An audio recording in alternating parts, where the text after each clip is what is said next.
Assalamualaikum warahmatullahi wabarakatuh. Saya Nia Rustiana, mahasiswa keperawatan Bina Husada, akan melakukan bincang-bincang dengan salah satu tokoh yang memiliki karakter religius. Assalamualaikum, Pak. Waalaikumsalam. Ya, siapa namanya, Pak? Saya Haji Jalil. Oh iya, dengan Bapak Jalil ya. Ya. Alamatnya, Pak? Lubuk Seberuk, Dusun 6, Ibu Seberuk, Dusun 6. Kecamatan Lempung Jaya. Kecamatan Lempung Jaya. Nah, ini menurut pengamatan saya bahwa Bapak ini memiliki salah satu karakter, yaitu di sini karakter religius. Apa saja kebiasaan yang Bapak lakukan sehingga karakter religius ini menjadi suatu kebiasaan pada diri Bapak?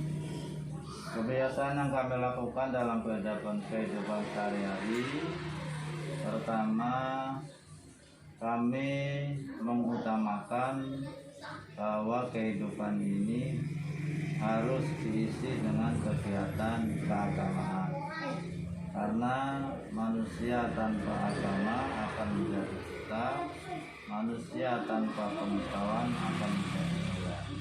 Maka dari itu penerapan pendidikan agama kami taati betul-betul sehingga dapat membentuk kepribadian yang baik pada diri kami dan keluarga.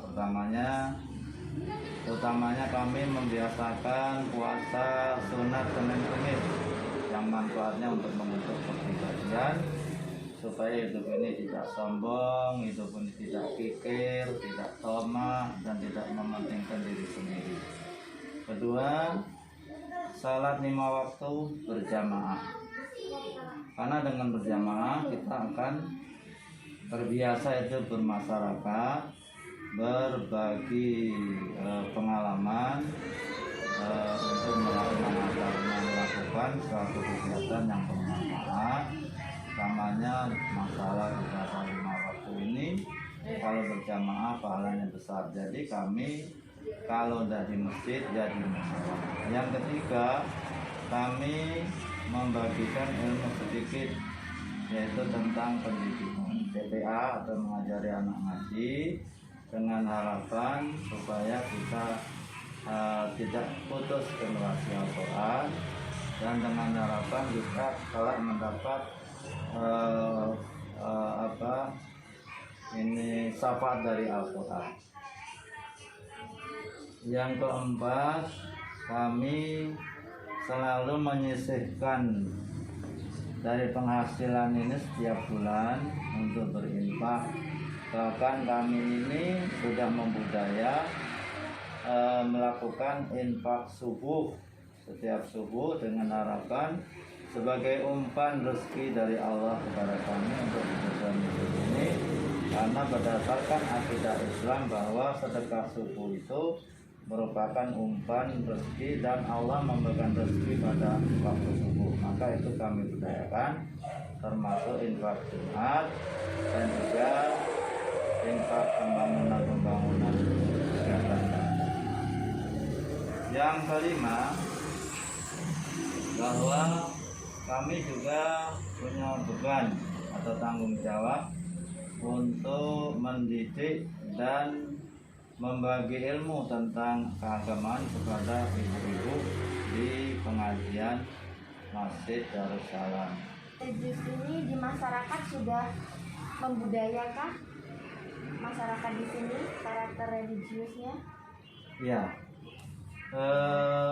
untuk menerapkan dan mengajak untuk memiliki karakter religius ini merupakan pekerjaan yang harus tekun dan harus ikhlas, serta dapat memahami ilmu jiwa kemasyarakatan.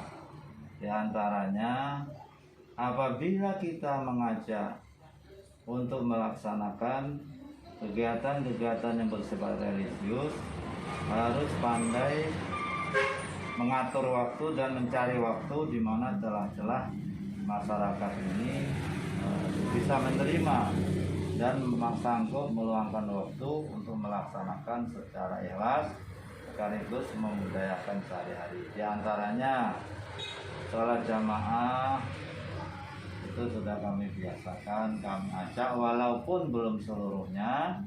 Kami yang berdekatan dengan satu masjid dengan satu mushola ini 5 waktu berjamaah itu berjalan, azan dikumandangkan dan juga TPA dihidupkan. Kemudian selain sholat 5 waktu secara berjamaah, juga kegiatan sholat Jumat di masjid. Kemudian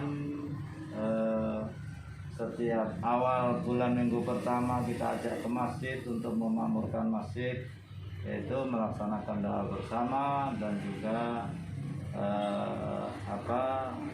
ceramah singkat tentang keagamaan. Kemudian selain daripada itu, kita juga mengajak lingkungan dan masyarakat membagi waktu agar tempat-tempat saat-saat ibadah itu dapat dilaksanakan, utamanya dalam berjamaah serta berinfak dan bersedekah setiap hari tanpa harus menunggu kaya. Nah, itu sudah berjalan walaupun belum secara keseluruhan. Pertanyaan terakhir, jadi manfaat dari karakter religius untuk kemajuan negara kita ini apa menurut Bapak?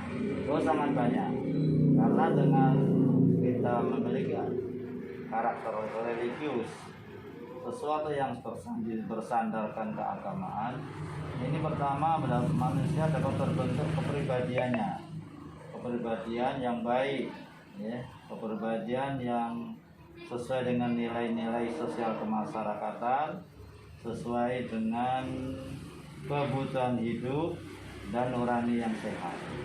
Jadi selain hubungan itu, kita juga bisa menata hati, menenteramkan hati agar kehidupan ini dibatasi dengan hal-hal yang positif, terutama kegiatan religius yang membatasinya. Misalnya kita tidak boleh saling memfitnah, kita tidak boleh menyakiti tetangga, kita tidak boleh berbuat melakukan perbuatan-perbuatan yang merugikan, seperti membungakan uang, seperti